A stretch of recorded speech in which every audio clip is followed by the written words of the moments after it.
नमस्कार मंडळी, राम राम. स्वागत आहे आपले स्टोरी मराठीच्या नवीन एपिसोडमध्ये. आजच्या आपल्या घटनेची सुरुवात होते उत्तर प्रदेशच्या प्रतापगड जिल्ह्यातून.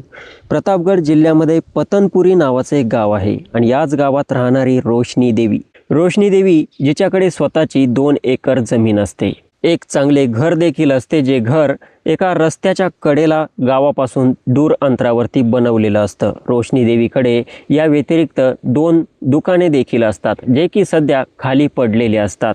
आता ही रोशनी देवी विचार करते की माझ्या पतीचा मृत्यू देखील झालेला आहे आणि कमाईचं देखील दुसरं काही साधन नाही, तर हे 2 दुकाने कोणी भाड्याने घेत असेल तर त्याला देऊन टाकावे. सोबतच तिच्या घरामध्ये एक रूम देखील खाली असतो. हा रूम देखील कोणी भाड्याने घेत असेल तर तो देऊन टाकावा. आणि त्यामुळे ही रोशनी देवी गावातील बऱ्याच लोकांना सांगते की कोणाला रूम पाहिजे असेल, दुकाने पाहिजे असतील तर माझ्याकडून भाड्याने ते दुकाने मिळतील. जी रोशनी देवी असते, हिच्या कुटुंबामध्ये फक्त हिचा एकुलता एक मुलगा असतो, ज्याचं नाव असतं अर्जुन हा फक्त 7 वर्षांचा असतो आणि तो शाळेमध्ये जात असतो. रोशनी देवी पूर्णपणे कुटुंबामध्ये आपल्या मुलासोबत एकटीच राहत असते. असेच दिवस जात असतात तर एक तारीख येते, 5 डिसेंबर 2025चा दिवस असतो. या रोशनी देवीच्या शेजारी राहणारी एक महिला असते, जिचं नाव असतं रजनी देवी. ही रजनी देवी नेहमी या रोशनीकडे बसण्यासाठी येत असायची. तर त्या दिवशी सकाळी 10 वाजलेले असतात. रजनी देवी रोशनी देवीकडे येते आणि तिच्यासोबत गप्पा गोष्टी करू लागते. तर ही रजनी देवी रोशनी देवीला बोलते की तुझ्याकडे 2 दुकाने आहे, जे की रस्त्यालगतच आहे. जर तू एखाद्या दुकानमध्ये किराण्याचं काम सुरू केलं, किराणा विकण्याचं काम सुरू केलं, तर तुझा घर खर्च अगदी व्यवस्थितपणे चालू शकतो. ही गोष्ट या रोशनी देवीला पटते आणि ही बोलते की माझ्याकडे किराणा दुकान चालवण्यासाठी पैसे तर साचलेले आहेत, त्यामुळे मी लवकरच हे किराण्याचं दुकान चालू करते. आणि अशा प्रकारे काही दिवस गेल्यानंतर ही रोशनी देवी रस्त्याच्या कडेला असणाऱ्या तिच्या एका दुकानमध्ये किराण्याचं सामान भरते आणि त्या किराण्याच्या दुकानमध्ये जाऊन त्या ठिकाणी विक्री सुरू करते. असेच दिवस जात असतात तर एक तारीख येते, 7 जानेवारी 2026चा दिवस असतो. ही रोशनी देवी आपल्या दुकानमध्ये बसलेली असते.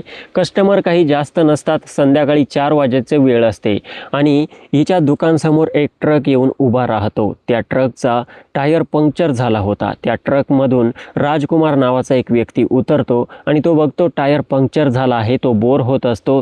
समोर बघतो तर किराण्याची दुकान दिसते. आता हा राजकुमार जसं या दुकानकडे येतो तसं बघतो सुंदर दिसणारी महिला रोशनी देवी दुकानमध्ये बसलेली असते. या रोशनी देवीकडे जेव्हा हा ट्रक ड्रायव्हर राजकुमार बघतो, हा आपलं संपूर्ण देहभान विसरून जातो आणि राजकुमार विचार करू लागतो की महिला किती सुंदर आहे आणि किती आकर्षक आहे.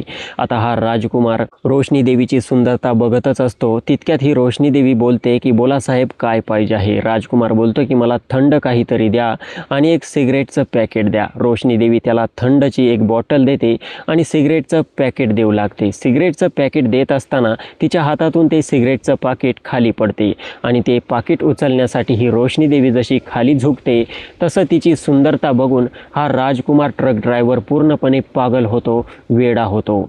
आता हा राजकुमार हसत हसत या रोशनी देवीसोबत बोलू लागतो. रोशनी देवीला विचारतो की तुमच्या घरामध्ये कोण कोण राहत असते? तर रोशनी देवी सांगते की माझ्या घरामध्ये माझ्या पतीचं अनेक वर्षांपूर्वी निधन झालं आहे आणि मी आणि माझा मुलगाच राहत असतो. आता हे सर्व ऐकून राजकुमार खुश होतो आणि राजकुमार आपलं दुःख या रोशनी देवीला सांगू लागतो. राजकुमार बोलतो की माझा ट्रकचा टायर पंक्चर झाला आहे, त्यामुळे मला आजची रात्र येथेच काढावी लागणार आहे. मला येथे कुठे राहण्यासाठी व्यवस्था होईल का? तर ही रोशनी देवी बोलते, जर तुम्हाला आजची रात्र फक्त घालवायची असेल तर तुम्ही माझ्या घरी येऊ शकता.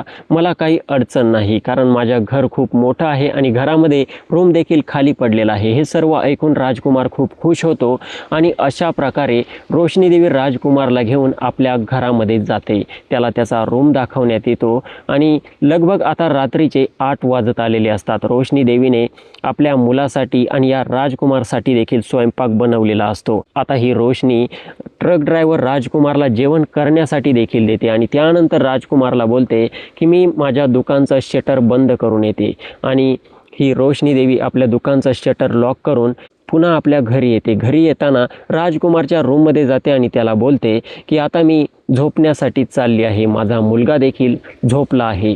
आता एवढं सर्व ऐकल्यानंतर जो राजकुमार असतो हा विचार करतो की ही महिला या घरामध्ये एकटीच राहते, दिसायला अतिशय सुंदर आहे आणि हाच चान्स आहे हिला पटवण्याचा. राजकुमार कसलाही विलंब न लावता हिचा हात पकडतो आणि हिला बोलतो की मी तुझ्यासोबत वेळ घालवू इच्छितो. आता जी रोशनी देवी असते ही देखील बघते की हा दिसायला अतिशय सुंदर दिसतो आणि गावाच्या बाहेरील दूरचा व्यक्ती आहे, कोणाला याबद्दल काही माहीत होणार नाही, तर याच्यासोबत वेळ घालवण्यातच आपला फायदा आहे. आणि जो राजकुमार असतो हा रोशनी देवीला बोलतो की याबद्दल मी तुला पैसे देखील देईन.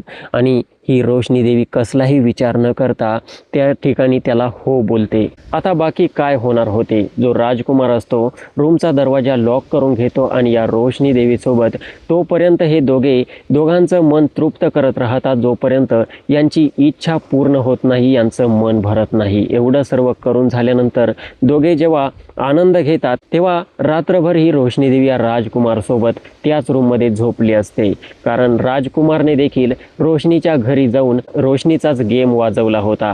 आणि जशी आता पहाट होते हा राजकुमार बोलतो की आता मला जावं लागेल, माझ्या ट्रकचा टायर दुरुस्त करावं लागेल. आणि त्यानंतर या रोशनीकडे बघून एक स्माईल करतो, तिला एक किस करतो आणि तिला 2000 रुपये देतो आणि रोशनीला बोलतो की मी आता नेहमी तुझ्याकडे येत जाईन आणि तू घाबरू नको, याबद्दल मी तुला पैसे देखील देईन आणि याबद्दल आपल्या या संबंधाबद्दल कोणालाही काहीही माहिती होणार नाही. रोशनी खुश होते आणि रोशनी देखील होकारार्थी मान हलवते आणि अशा प्रकारे हा राजकुमार तेथून निघून जातो. मात्र रोशनी देवीला देखील माहीत नव्हते की आज तिने ज्यावेळी या राजकुमार ट्रक ड्रायव्हर सोबत संबंध बनवले त्यावेळी त्याने जो कॉन्डोम यूज केला होता हा कॉन्डोम फुटला होता आणि या कॉन्डोममुळे पुढे तिच्यासोबत खूप भयंकर घडणार होते.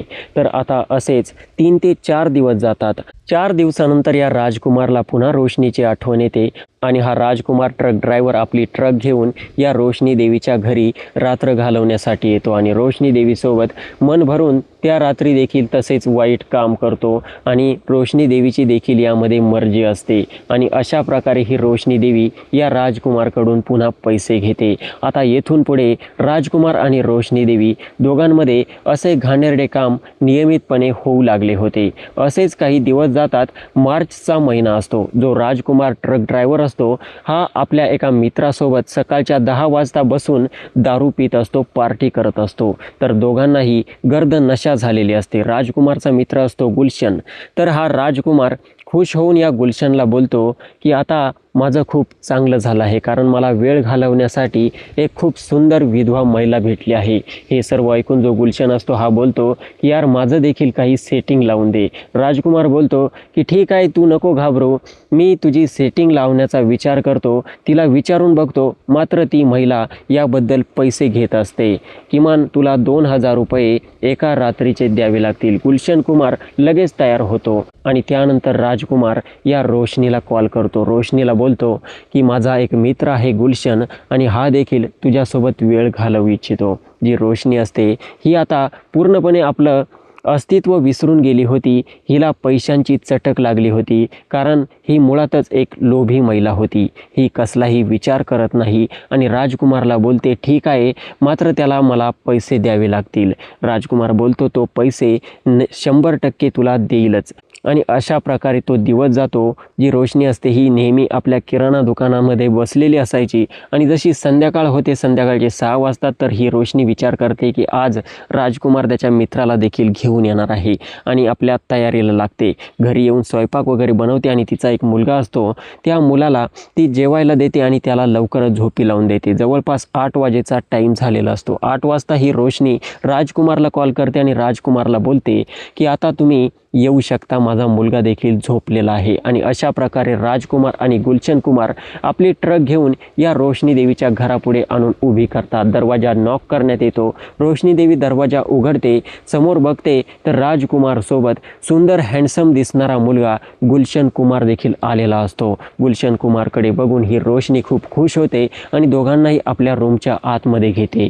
रूमच्या आतमध्ये आल्यानंतर दोघेही हिच्यासोबत वाईट आणि घाणेरडं काम करू लागतात आणि तोपर्यंत करत राहतात जोपर्यंत पहाटेचे 5 वाजत नाही. आता जसे यांचे घाणेरडे काम करून होते, ही रोशनी राजकुमारला बोलते की मी तुला आधीच सांगितलं होतं की याबद्दल मला पैसे पाहिजे आहे. आणि त्यानंतर हा गुलशन कुमार तिला 2,000 रुपये काढून देतो आणि तिला बोलतो की तू खरंच खूप सुंदर महिला आहे आणि तुझी सर्व्हिस देखील खूप चांगली आहे आणि तू जर ठरवलं तर तू मालामाल होऊ शकते. गुलशन त्याचे 2,000 रुपये तिला देतो आणि त्यानंतर ही रोशनी विचारते की मी मालामाल कशी होऊ शकते. तर गुलशन कुमार आणि राजकुमार तिला सांगतात की आमच्याकडे असे बरेच कस्टमर आहे, बरेच ट्रक ड्रायव्हर आहे आणि त्यांना अशी गरज असते, ते देखील तुझ्यासोबत वेळ घालवू शकतील आणि त्याबद्दल तुला पैसे देखील देतील. आम्ही त्यांचे कॉन्टॅक्ट तुझ्याकडे लावून देऊ, त्यांना तुझ्या घरी पाठवून देऊ.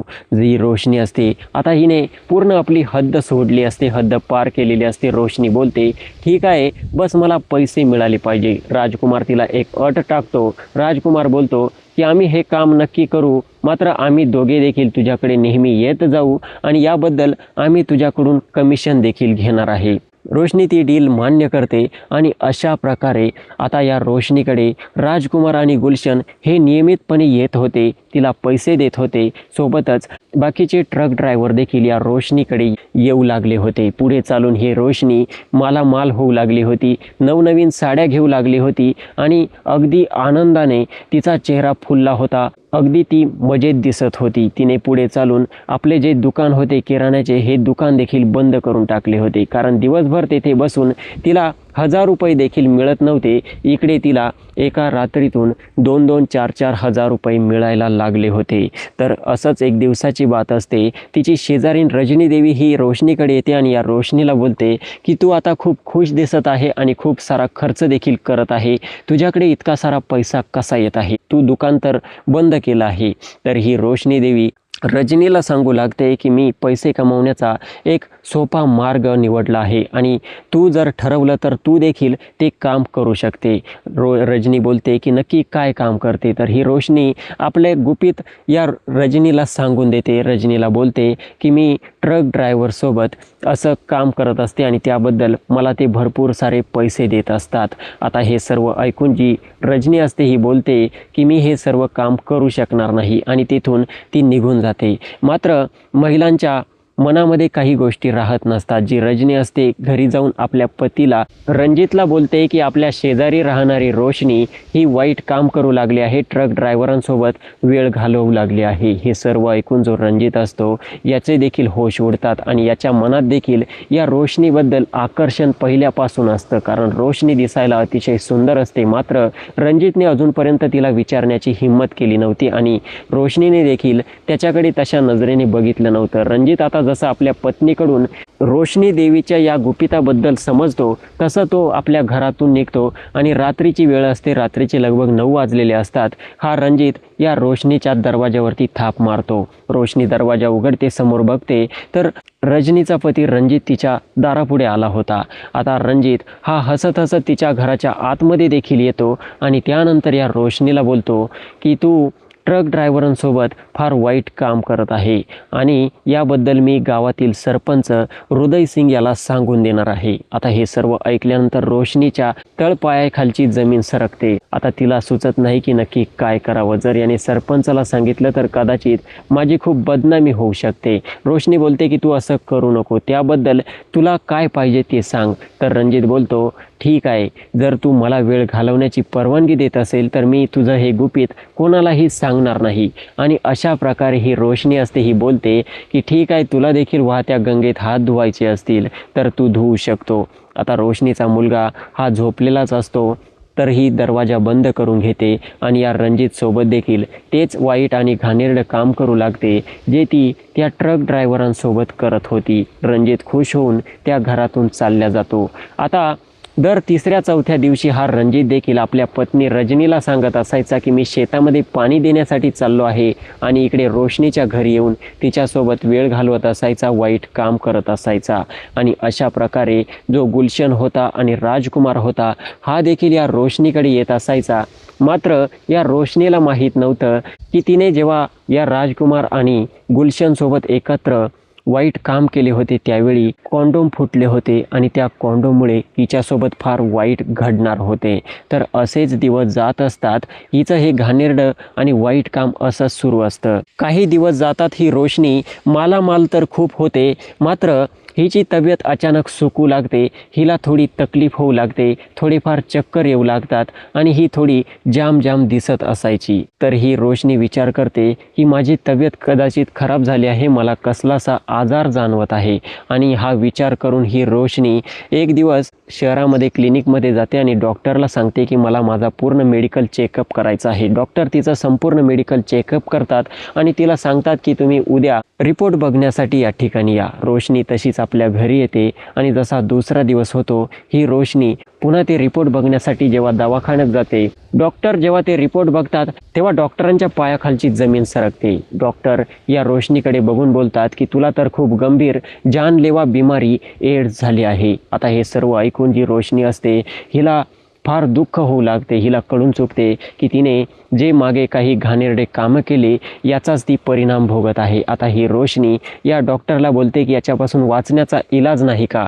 डॉक्टर बोलतात की तुझा हा आजार खूप गंभीर आहे आणि फार लास्ट स्टेजला जाऊन पोहोचला आहे. बस आम्ही तुला थोडं बरं वाटण्यासाठी औषधे गोळ्या देऊ शकतो. तुला आता आराम करावा लागेल, औषधे गोळ्या घ्याव्या लागतील, मात्र तुझ्या वाचण्याचे चान्सेस फार कमी उरले आहे. आता जी रोशनी असते हिला फार वाईट वाटतं, दुःख होतं, मात्र ती ते सर्व दुःख पचवते आणि त्या ठिकाणवरून मेडिकलमधून गोळ्या औषधे घेते आणि आपल्या घरी येते. आता तिचं हे सर्व मनातील दुःख तिला कोणाला सांगावंसं वाटत असतं. तर ती दुपारी 2 वाजेच्या दरम्यान आपल्या मैत्रिणीला रजनीला कॉल करते आणि तिला बोलते की मला तुला काहीच सांगायचं आहे, तू माझ्या घरी ये. रजनी बोलते की ठीक आहे, मी लगभग 15 मिनिटात येते. त्यानंतर ही रजनी देवा या रोशनीकडे जाते.